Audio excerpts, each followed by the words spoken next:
नमस्कार, sports star पर मैं हूं आपके साथ चेतन पाठक। मेरे साथ मेरे सहयोगी केशव झा मौजूद हैं।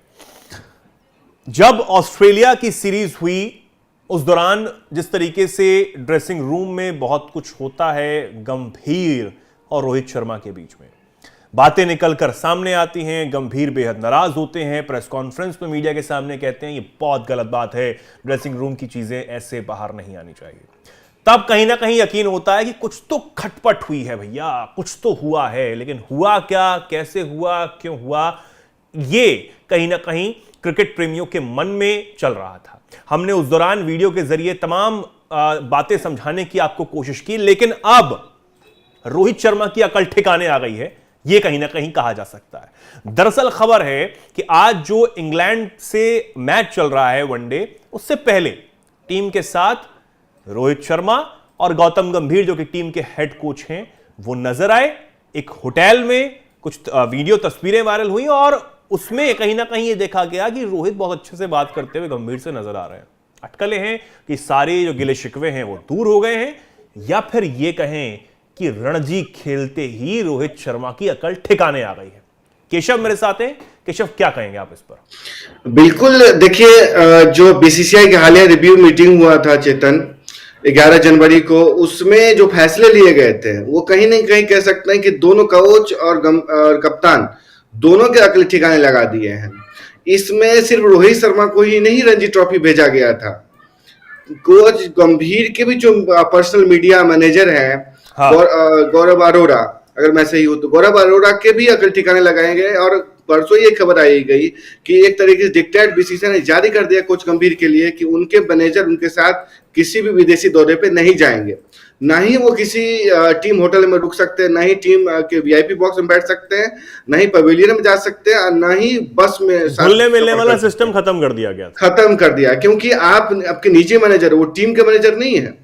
तो ऐसे में कोच गंभीर का जो बीसीसीआई ने एक डिक्टेट जारी किया, और पहले से ही कप्तान रोहित शर्मा के भी एक रिटायरमेंट के प्रेशर था, उसमें गंभीर के भी योगदान थे, और जिस तरीके से उन्होंने ड्रेसिंग में बातें की थी, उसके बाद ये ऐसा लगता है कि दोनों के जो एविल है, कहते दुश्मन, बीसीसीआई को अगर माने तो दोनों इकट्ठे हो गए हैं, और उसी का नतीजा है कि दोनों साथ घुलते मिलते हुए नजर आ रहे हैं। और ये एक तरीके से प्रेशर टैक्टिक्स के साथ साथ ये होता है कि यूनिटी दिखाने की कोशिश होती है कि इस मामले में टीम का कप्तान और कोच एक मुद्दे पर है, यानी कि अगर दोनों एक राय होंगे तो बीसीसीआई कोई भी डिक्टेट को चैलेंज किया जा सकता है। तो मैं तो इसे इसी तौर पर ही देखता हूं। बिल्कुल। लेकिन एक और चीज बात है, अब क्योंकि रणजी ट्रॉफी खेलने के लिए भेजा गया, किंग कोहली भी उसमें थे, वहां भी अच्छा कोई प्रदर्शन नहीं रह पाया, इसमें कोई शक नहीं है। आज के मैच में कोहली नहीं खेल रहे हैं, रोहित शर्मा इन है। अभी तक जो हालात हैं वो तो हैं, मैच अभी चल रहा है, देखते हैं आगे क्या होगा। लेकिन फिर भी क्या ये जो मैंने सवाल किया वो सही था कि रणजी खेलने के बाद, अब इसमें रणजी कोई डाउनग्रेड चीज नहीं है, मैं इसको कतई नहीं कह रहा हूं, लेकिन बात यह है कि काफी लंबे समय तक आप सिर्फ इंटरनेशनल क्रिकेट खेल रहे थे। आपको बीसीसीआई ने या फिर जो दबाव बनाया गया वो ये कहा गया कि भैया आप डोमेस्टिक खेलिए, आपको डोमेस्टिक खेलना जरूरी है, और बहुत सारे कारण उसके पीछे बताए गए। अब इसमें कोई डाउनग्रेड करने वाली चीज नहीं है, मैं दोबारा से इस बात को कह रहा हूं। लेकिन क्या समझ इससे आया है कि भैया आप चाहे जितने मर्जी स्टार खिलाड़ी हो जाएं, बहुत शानदार बढ़िया खिलाड़ी हो जाएं, बड़े हो जाएं, लेकिन आपको जमीन से जुड़े रहना बहुत जरूरी हो जाता है। केशव, बीसीसीआई ने जरूर ये कम से कम इस डिक्टेट को इन्फोर्स तो किया चेतन कि आपको कितने बड़े खिलाड़ी हैं, आपको रणजी और डोमेस्टिक क्रिकेट खेलना होगा, और साथ ही आपको प्रदर्शन भी देनी होगी। और जहां तक इस डिनर की बात कर रहे हैं, आप साथ दोनों गए, तो मुझे तो ये लगता है कि इन दोनों के साथ साथ टीम को डिनर होना चाहिए था, क्योंकि जब बीजीटी हुआ था उसमें एक डिनर तक नहीं हो पाया था, जिससे टीम बॉन्डिंग पर असर पड़ा था। बाद में जरूर एक टीम डिनर का आयोजन किया गया।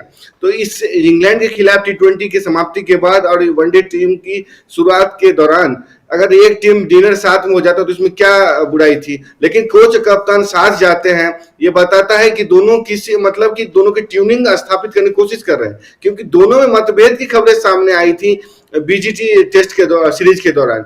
क्योंकि इन्होंने अभी देखिए ना, अभी एक और खबर यही थी, टीम के कुछ और मेंबर्स थे, टीम के मेंबर्स, टीम ही पहुंची हुई थी और वहां पर जो होटल में सब लोग गए, लेकिन सबसे आगे जो नजर आए वो रोहित और गंभीर नजर आए। तो क्या पुराने जो गिले शिकवे शायद जो हुए, जिनके बारे में चर्चाएं खूब हो रही थी, मीडिया में चर्चा हुई, हमने भी उस बात का जिक्र किया, क्रिकेट प्रेमी खासकर रोहित शर्मा के फैंस, गौतम गंभीर के फैंस इस बात को बोलते हुए नजर आए, तो वो जो दूरियां हैं वो मिटाने की कोशिश की गई। देखिए, क्योंकि दोनों के पास ऑप्शन कोई नहीं है, क्योंकि जिस तरीके का प्रदर्शन टीम इंडिया का हाल में रहा है, खास करके न्यूजीलैंड के खिलाफ हार हुई और बीजीटी में हार हुई और श्रीलंका के खिलाफ हार हुई थी, उसके बाद कोच गंभीर भी बैकफुट पर नजर आए हैं। उनसे भी प्रदर्शन की डिमांड की जा रही है, उनसे भी ये कहा, जैसे बीसीसीआई ने ही उनके जो कोचिंग स्टाफ की जो समय सीमा है 3 साल के लिए फिक्स कर दे कि इससे ज्यादा नहीं होगा। हाँ। दूसरी बात, उनसे प्रदर्शन का खाका भी मांगा गया, क्या होगा प्रदर्शन कैसा रहा है, यानी खास करके सपोर्ट स्टाफ की बात की गई। बाद में जो कप्तान रोहित शर्मा है, उनपे भी टेस्ट से संन्यास लेने का दबाव है। अगर वो नहीं प्रदर्शन करते हैं, चैंपियंस ट्रॉफी में भी प्रदर्शन नहीं होता है, तो उनपे भी रिटायरमेंट का दबाव आएगा, यानी कि तीनों फॉर्मेट से दबाव आएगा, क्योंकि वो T20 से पहले ले चुके हैं। तो दोनों के पास कोई ऑप्शन नहीं है, दोनों को मिलकर के चलना होगा और यूनिटी दिखानी होगी, तभी टीम की जीत होगी, तभी इनकी भी जगह टीम में बनेगी, या कोच गंभीर भी अपना के जो कोचिंग है वो और अपनी कंपनी की जो कोचिंग है उसको कंटिन्यू कर पाएंगे। तो मुझे लगता है दोनों के पास कोई विकल्प नहीं है एकजुटता दिखाने के, ट्यूनिंग के लिए, क्योंकि बीसीसीआई ने तो अपने डिक्टेट इन्फोर्स कर दिए हैं। ना परिवार को ले जा सकते हैं साथ में, अगर 45 दिन से ज्यादा का दौरा है तो 15 दिन से ज्यादा का रखेंगे, यानी बीसीसीआई ने तकरीबन इन्फोर्स कर दिया। अब हाल में देखिए ना, इन्होंने सुनील गावस्कर की शिकायत की वहां पे बीसीसीआई से कि इनके कारण ही हमारा प्रदर्शन खराब हुआ। बाद में रोहित शर्मा के टीम की जो कप्तानी है उस पर भी सवाल उठे, किस तरह की कप्तानी आप कर रहे हो, किस तरह की एग्रेसिव कप्तानी कर रहे हो। तो कुल मिलाकर तमाम चीजें हैं वो उनको फोर्स कर रही है कि आपको कोच के साथ मिलकर के चलना होगा, क्योंकि इनमें अभी देखिए जब स्क्वाड की वो अनाउंसमेंट हो रही थी चैंपियंस ट्रॉफी के इंग्लैंड के खिलाफ, तो उप कप्तानी पे भी काफी विवाद हुआ था। उप कप्तानी देना चाह रहे थे गौतम गंभीर हार्दिक पांड्या को, वहीं रोहित शर्मा चयनकर्ता अगर कर देना चाह रहे थे शुभमन गिल को। अंत में इन दोनों की चली और शुभमन गिल को उप कप्तानी दी गई। कुल मिलाकर के तमाम विवाद की खबरें सामने आती रही हैं, लेकिन अगर ये चैंपियंस ट्रॉफी से पहले जाने से पहले अगर एकजुटता दिखा रहे हैं तो मुझे लगता है टीम बॉन्डिंग के लिए ठीक है। रणजी जाकर के भी रोहित शर्मा ने एक अच्छा मैसेज दिया, हालांकि उनका प्रदर्शन सही नहीं रहा, लेकिन मुझे लगता है कि अगर ये टीम डिनर में साथ गए हैं तो एक अच्छा संदेश है। बिल्कुल देखने वाली बात होगी कि अब ये बॉन्डिंग ऐसे ही बनी रहती है, क्या जो खबरें थी उन पर उनको खत्म करने की, जो भी ईगो क्लैश या तमाम कुछ भी इससे कह सकते हैं, उसे खत्म करने का प्रयास अगर किया गया है तो बहुत अच्छी बात है। आने वाले समय में प्रदर्शन अच्छा होना चाहिए, इस पर ध्यान दिया जाए, ये बहुत जरूरी है। केशव, बहुत बहुत धन्यवाद फिलहाल के लिए हमारे साथ जुड़ने के लिए। दर्शक हमारे इस पर क्या कुछ कहेंगे, क्या कुछ सोचते हैं, कमेंट सेक्शन में आप जरूर लिखें और देखते रहें स्पोर्ट्स स्टार। नमस्कार।